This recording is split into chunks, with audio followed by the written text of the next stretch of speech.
جج محمد بشیر کو ملازمت میں توسیع دینے والے کون؟ انہی کو سزا سنائی جنہوں نے مدت ملازمت میں توسیع دی۔ اسلام آباد کی احتساب عدالت کے جج محمد بشیر نے انہی کو سزا سنائی جنہوں نے ان کی مدت ملازمت میں توسیع کی۔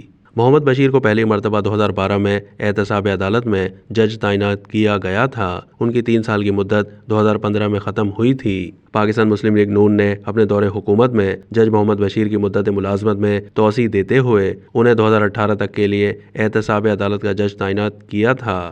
احتساب عدالت کے جج محمد بشیر نے العزیزیہ اسٹیل ملز اور ہل میٹل کیس میں سابق وزیر اعظم نواز شریف، مریم نواز اور کیپٹن صفدر کو سزائیں سنائی تھیں۔ جج محمد بشیر نے 2018 میں ایون فیلڈ پراپرٹیز کیس میں نواز شریف کو 10 سال قید بامشقت، مریم نواز کو 7 سال قید بامشقت اور کیپٹن ریٹائرڈ صفدر کو 1 سال قید بامشقت کی سزا سنائی تھی، جبکہ حسن اور حسین نواز کو اشتہاری ملزم قرار دیا گیا تھا۔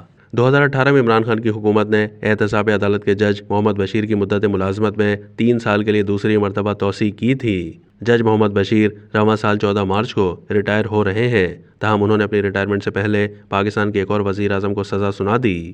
احتساب عدالت کے جج محمد بشیر نے سابق وزیر اعظم عمران خان اور بشرا بی بی کو توشہ خانہ کیس میں سزا سنائی۔